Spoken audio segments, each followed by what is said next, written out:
Like to share the perspective of the spirit baby.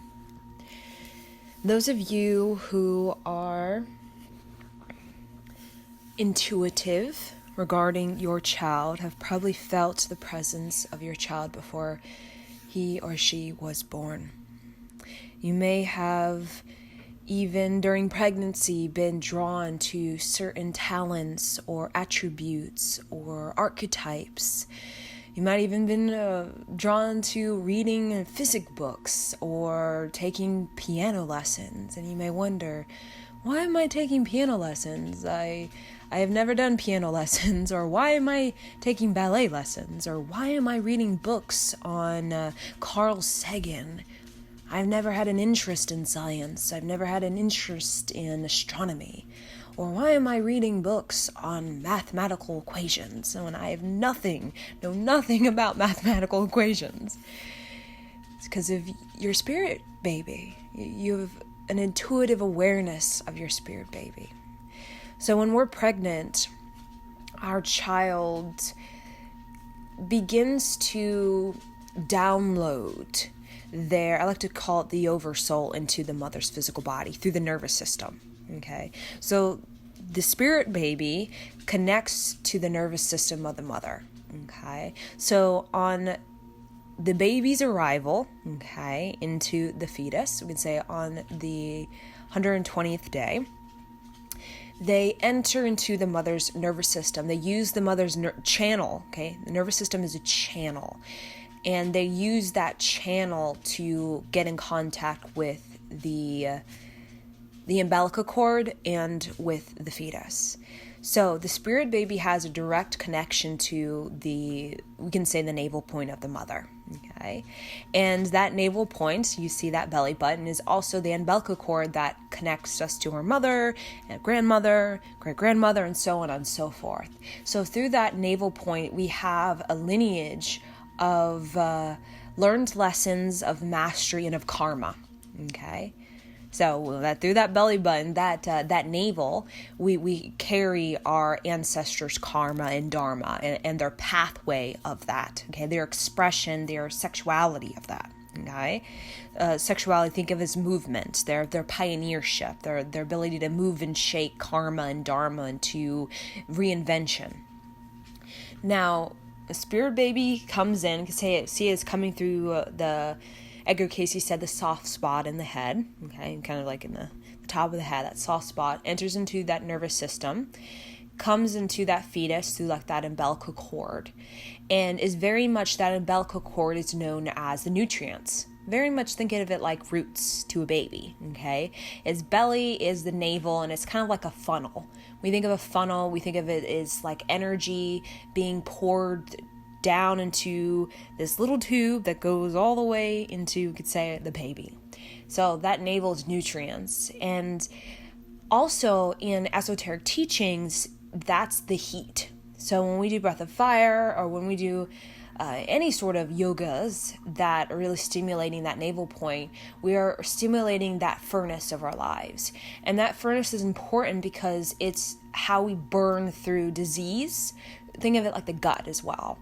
The gut, when we really have a good metabolism, we can really burn through disease very quickly. We have a fire, so we can, just like a forest fire out there in nature, okay? Nature is very skillful at killing any disease that may spread into a large geographic region. They find a way to cut that disease from getting and spreading everywhere.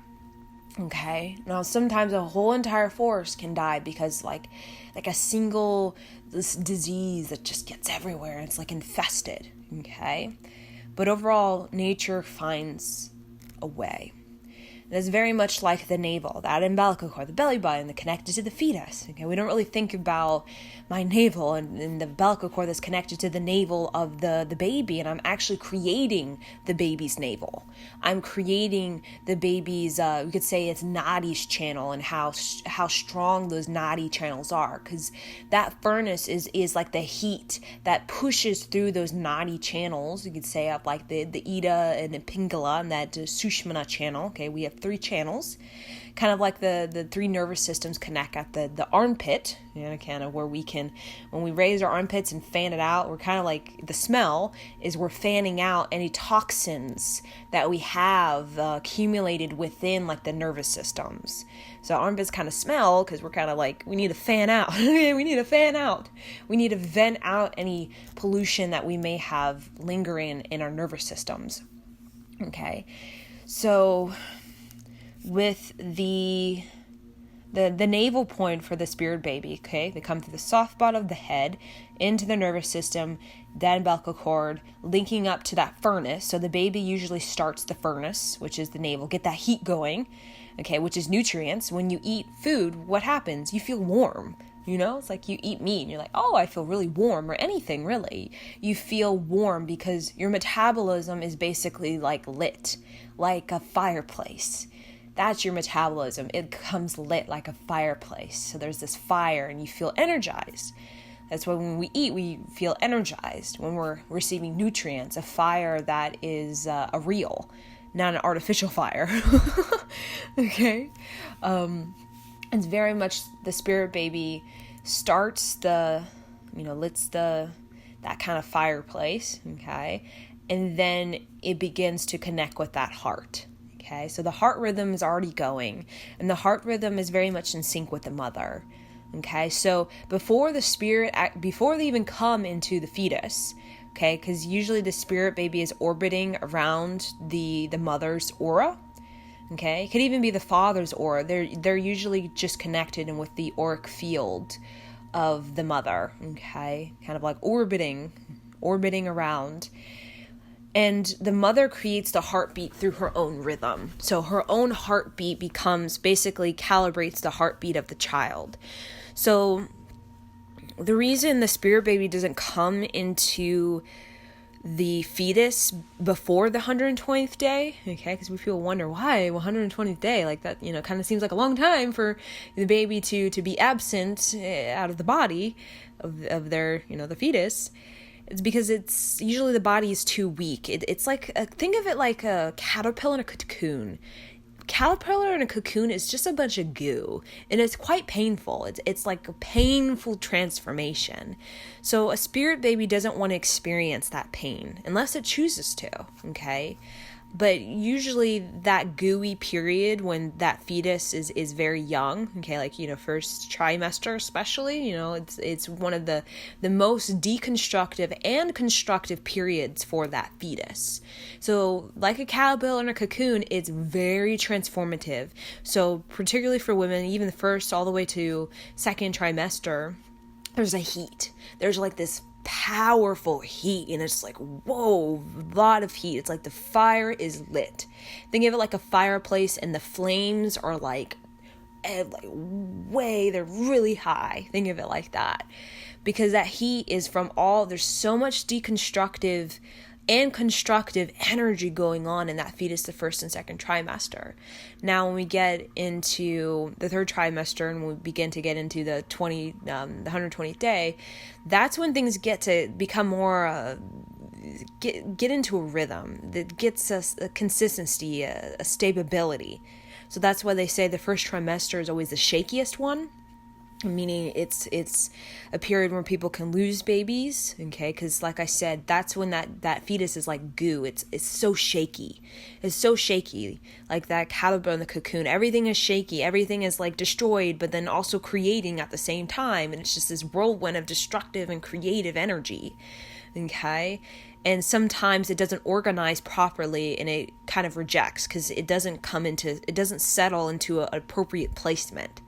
Okay, and that's when babies, you kind of like abort themselves, or it just can't, they didn't get a strong footing. And that happens sometimes even with caterpillars. Sometimes they don't get a strong footing and they don't make it out of the cocoon because through all of that destruction, through all of that construction going on simultaneously, something didn't settle appropriately. Like you're setting a house, and if you don't set it right, if you don't set that house appropriately, what happens is, if you were to build on it, think of like a skyscraper. If you built the basement on stilts, that skyscraper, when you build like the 5th floor, it's probably just going to fall down. So what happens is, instead of creating that, okay, that life, because some spirit babies don't want that life where they, that suffering of, we could talk about disabilities, okay, like a skyscraper that's built on like little stilts. It wasn't set properly, so therefore it kind of falls after building the fifth level. What, the baby, it's kind of like, okay, we need to start again. Okay, we need to rebuild this again. Okay. Now, when it comes to spirit babies, we know we have those disabilities, and a part of that is a part of evolution. It can be evolution of personal power, sovereignty, and compassion for the mother and for the child and for everybody around it. It's kind of like a life lesson, okay, for personal power, sovereignty, and compassion. Okay, so we wonder why the disabilities and why it was not set right, but it kept going anyways, even though it's like a skyscraper that's built on stilt and it's just gonna fall any moment. It's like the crisis, when is it gonna fall, kind of thing, because it's just not set properly. There is for children, it's like I said, it's a life lesson on personal power, sovereignty, and compassion for the mother, for the child, for the father, for anybody, school teacher, anybody who's ever comes across with that child. And humanity, we are so quick to lose our personal power, sovereignty, and our compassion. So sometimes we need these, I like to call them, they're very angelic souls, these children with disabilities, okay? Very, very angelic souls. And they come to, it's almost like show humanity, lead humanity towards a more personal power, sovereign, and compassionate care for the self and for others in the ecosystem. So any child with disability, they just radiate like humanitarian. Like they're humanitarian, even though they're going through that suffering. They actually more angelic because of that suffering, because it brings them closer to personal power, sovereignty, compassion, unconditional love. Unconditional love. Okay. And that's what helps humanity to really return back to its natural rhythm, which is unconditional love. Not judgment, not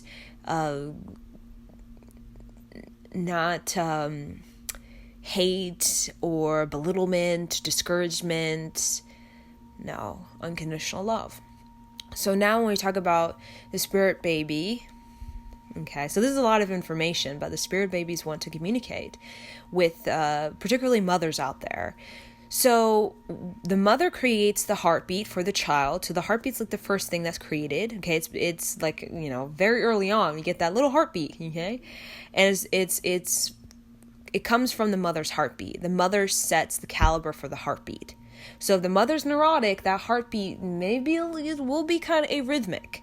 If the mother is very relaxed, meditative during her pregnancy, or maybe even in her life, she's been very steady, very, secure, confident, that rhythm will be set to be very steady, very secure and confident. So whatever heartbeat you are creating, from neurotic all the way to calm, really sets the stage for the heartbeat of the child. So when I see children who are even 2, 3, who they're always crying and they just seem kind of neurotic, I'm like, whoa, what's going on? This child's 5. Like, why are they having this? Usually I kind of see the mother, they have a anxiety heartbeat. Okay, anxiety heartbeat. And when a child has anxiety, our heartbeat is amplified. So they become what we call the problem child, because they take on the anxiety of the mother and they act it out tenfold. So could you imagine, as a mother, your anxiety act out through your child tenfold? Could you imagine that? That is what you call like, whoa, that's a lot. I don't know if I can handle that. That's what the child's doing when they're screaming and all of that kind of stuff. So it's very important for the mother to really work on creating rhythm way before they have a baby. This should be practiced years before they even think about conceiving, because a heartbeat, a rhythm, is not something you just can set one day and then it's something you have to really practice. Like dance, it's not something you can just, I get the rhythm. It's something you have to practice and practice until you really get the rhythm. It's like you get the rhythm and then you really get the rhythm through continuing to practice that dance or that hip hop or that tap dance. Okay, that's the same thing with our own heartbeat. It's like a meditation. You have to practice to really get the rhythm, to really get synchronized. Okay, to really get synchronized, like an orchestra. They practice before they perform so they can really get synchronized. They don't just all of a sudden one day all come together and like, oh, here we go, we're going to perform, 1, 2, 3, go. No, they have to synchronize. So the woman needs to synchronize her heart to a rhythm that's steady, that's calm, that's meditative, okay? For that child, to create a caliber of that child's heartbeat being very steady, very calm, and very strong. We want a strong heartbeat, and strong heartbeat is not anxiety. Okay, that's not a strong heartbeat. That's very weak. It's very brittle. It's easily to kind of fall over and collapse and break down. That's why a lot of children break down so easily and they start screaming, because they don't have a strong heart. They just collapse and shut down and get anxious and don't know what to do, and they just start screaming and stuff. Okay. So we have the heartbeat, and then we get into the navel. So like I said, in the 22nd or 120th day, the baby begins to kind of come through the nervous system, through the umbilical cord into the navel, and they light up the furnace, okay, the heat. And it's important, we can say especially why they say that's a day to be really intentional in your spiritual practice, because you have, as the child traveling through that pathway, this is one of the most important messages why I created this video, is you can burn through all that child's karma. You can just burn through it all, your furnace. So the furnace of the mother and the child, when the soul, the spirit baby's in the fetus, and the mother is the heat of her own navel, she has it to literally use that umbilical cord, push nutrients, push that fire of her own, we could say spiritual heat, push it into that umbilical cord, push it into that baby's belly, into the navel, and you can use that fire to really burn through any of that, we call like what the samskaras, or we could say those karmic tears from past lives, those immaturities, those cause and effects that ripple throughout many incarnations. Okay, the cause and effect. Okay, through usually it's immaturity that we have these karmic samskaras, or these difficult life lessons. It's usually because of maturity. But when we mature, that's when we actually have what we call great transformation in our life. We think that we can just be immature our whole life and that's that. Really, we're here to mature. Okay, mature our sense of dignity, mature our sense of self-worth, mature our ability to stand up for ourselves and for others, compassion. I mean, there's so many schools of thought that we're trying to mature, and it's all diverse. But the intuitive awareness of the spirit baby, the mother does have, is very powerful, very, very strong, can use that intuitive awareness to really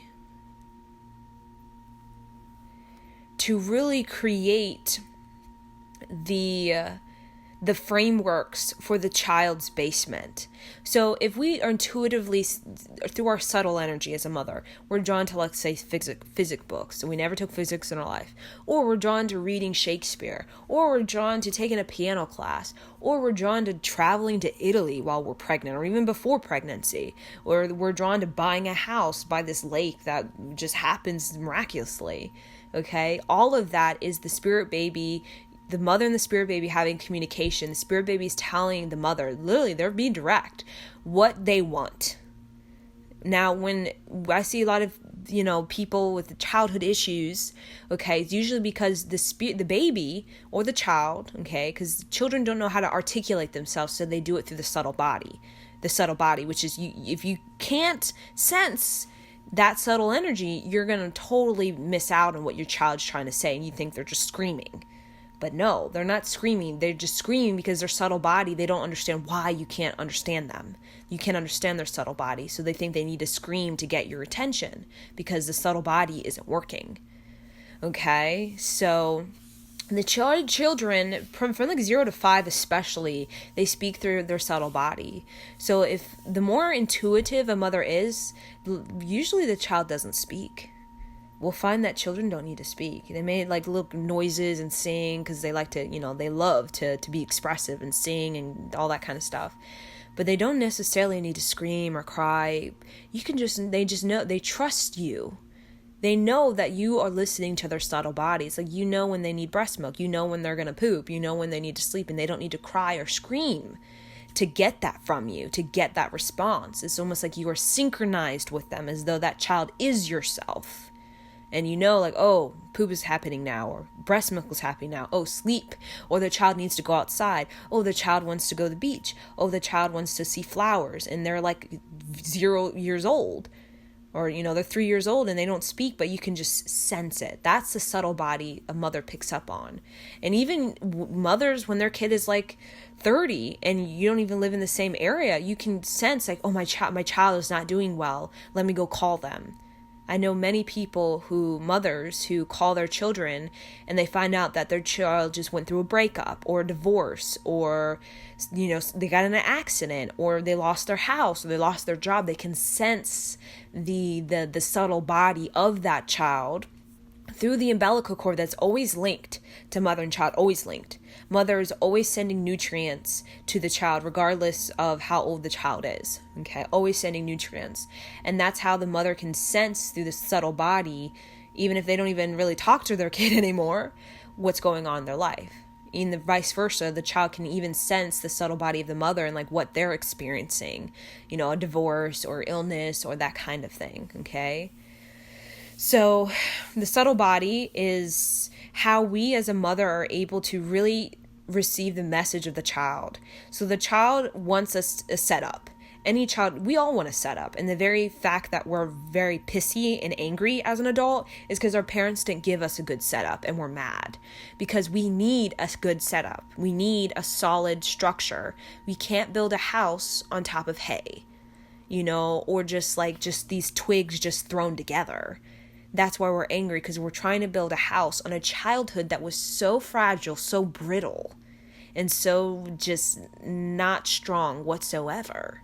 So we're angry about that because we have to do double the work, almost triple, quadruple the work to actually reprogram and recreate our whole childhood before we can actually build our house.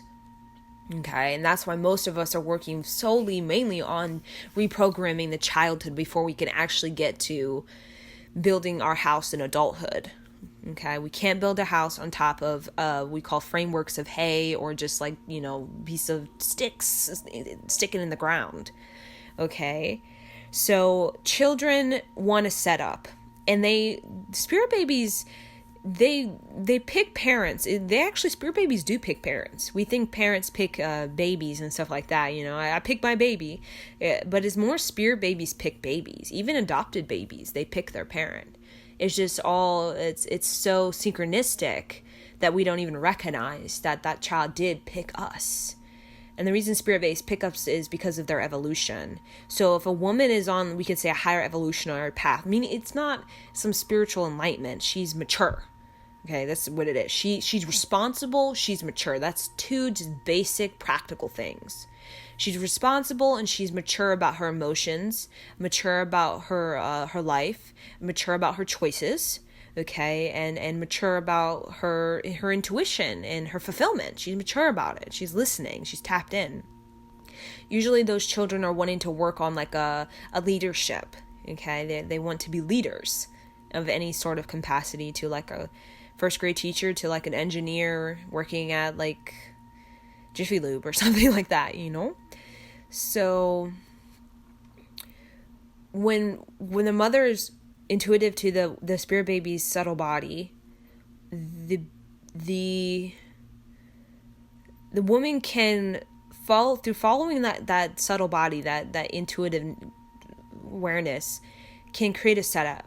For example, women who are reading physics or even listening to like recordings of Einstein or Carl Sagan or you could say Alan Watts, what they're doing is they're basically putting that rhythm, that rhythmic intelligence of the patterns of Alan Watts or the patterns of Carl Sagan, they're imprinting that within the intelligence of the baby. Do we think about this? No.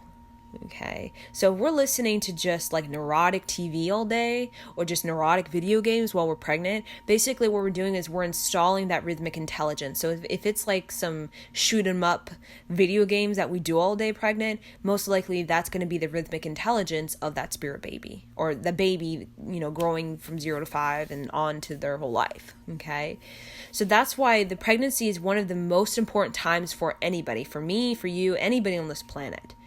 Okay, if pregnancy is not taken, you can use full advantage of your pregnancy to really set the stage for that child. Okay, for that child. But unfortunately, a lot of us see pregnancy as kind of just it's almost, you just kind of sit around and we're not really listening to anything. We're not really trying to be creative or trying to be meditative or trying to be insightful during that period. That's the period when we need to be more insightful. We need to be more intuitive. We need to be more creative, because what that does is that really helps us to create a map. Okay, a map for the child. You can say like a map of their intelligence, their emotions, their physical, as well as their environment, as well as their long-term. Okay, and by doing so, the main message of this video, by doing so, we can actually bring a spirit baby that's had many incarnations of suffering and a bad pattern into a person who has an incarnation of great mastery, great revelation, great revolution of the self. The mother has that capability, but what happens is the mother has such a pressured psyche, a heavy psyche through her own low self-worth and confusion and anxiety. What happens is, instead of using that fire, that furnace to really burn through that baby's, incarnations of all this, maybe pain or, bad patterns, destructive tendencies, stagnancy, immaturity. Instead of burning through that, a lot of times the mother just dumps the psyche of herself onto the baby to kind of alleviate her own sort of pressure from her own childhood.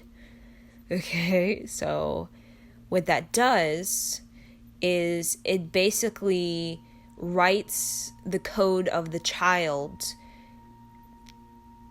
So now they have their own samskaras, their own, karmic the karmic dharma codes from their many lives, but now they actually have the mother's kind of issues as well. So that's when we start to feel like I have double the load. Okay, I have the family and then my own. Okay, but usually the family, whatever sort of insecurities that the family has, or whatever neurotic thing the family has, it's usually a path towards a deeper personal power, sovereignty, and compassion for the child. So when we think of, oh, my childhood or my parents are totally fucked up, like crazy, like, oh my God, like this is not a good situation. Oh my gosh. Usually we were brought into that path because we wanted to have that torture. I always say the yogi who tortures us. The yogi has us put our arms in a weird position for 4 hours and our arms are on fire. It is so much torture. But we do it because in getting stronger and saying, no, I'm not going to drop my arms. Yes, I'm going to keep going. Yes, I'm going to keep going. I could do a little longer. 4 hours go by. I could do it all day. I could hold my hands in this weird position all day long. That's the same thing kind of with the childhood difficulties. That torture is really pushing us to break through the previous blocks of, I gave up and I just kind of settled with that, but then I lived my life completely unfulfilled. It's pushing us beyond the give up and the discouragement and the block of, oh, okay, I'm done. I'm not going anymore. I'm not going any further. It's saying, no, you can go further. You can break through. You can go even further. You can have even more personal power. You can have even more sovereignty. You can have even more compassion. You just need to keep holding your arms up, keep going. And that's kind of how we should be viewing that child, the family, not woe is me. Okay, because what does that do? It doesn't give us any energy. It's kind of like, it feels like a waste of time. It doesn't go anywhere. You can only do woe is me for so long until it feels like just, it feels just like there's just no energy. Like, it's not going anywhere. Keep saying that. It just doesn't go anywhere. It's like, okay, I said that. It's not going anywhere. We want to go somewhere. That's why we're given these family dynamics. So it pushes us to go somewhere beyond the previous blocks of our past incarnations. So I wanted to share about the spirit baby because I can feel like we're starting to, we have a lot of children on this planet and we don't have enough parents. It's almost as though we have more children than we have more parents. And I mean parents who actually have an intuitive awareness of the child's subtle body, who are actually creating setups. I'm talking about psychic setups,